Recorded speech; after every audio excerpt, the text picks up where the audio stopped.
வெளியூர் பயணமா? ரிசர்வேஷன் கிடைக்கலையா? படிக்கட்டு ஏறி இறங்க ரொம்ப சிரமமா இருக்கா? டிராப் டாக்ஸி புக் பண்ணுங்க. ஒரு வழி கட்டணம் மட்டுமே. டிராப் டாக்ஸி, எங்கும் எப்போதும்.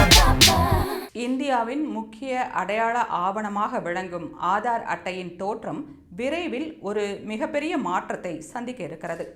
ஹோட்டல்கள், சிம் கார்டு விற்பனை செய்யும் நிலையங்கள் மற்றும் தனியார் அலுவலகங்களில் அடையாள சான்றுக்காக ஆதார் நகல்களை கொடுக்க வேண்டியுள்ளது. இதனால் தனிப்பட்ட விவரங்கள் கசிவதற்கு அதிக வாய்ப்பு உள்ளது. இப்போது பயன்பாட்டில் இருக்கும் ஆதார் அட்டையின் முன்பக்கத்தில் 12 இலக்க ஆதார் எண், பெயர், பிறந்த தேதி மற்றும் முகவரி உள்ளிட்ட அனைத்து விவரங்களும் நேரடியாக அச்சிடப்பட்டுள்ளன. ஆனால் இனி வரப்போகும் புதிய அட்டைகளில் இந்த விவரங்கள் எதுவும் வெளியே தெரியாது. அதற்கு பதிலாக அட்டையில் அச்சிடப்பட்டிருக்கும் பாதுகாப்பான QR கோடை ஸ்கேன் செய்வதன் மூலம் மட்டுமே அந்த தகவல்களை பெற முடியும்.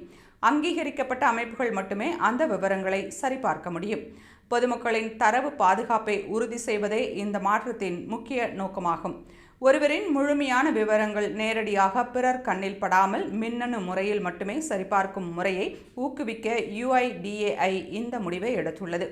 புதிய மாற்றத்தால் பொதுமக்கள் இனி தங்கள் ஆதார் எண்களை பிறரிடம் மறைக்க வேண்டிய அவசியமில்லை.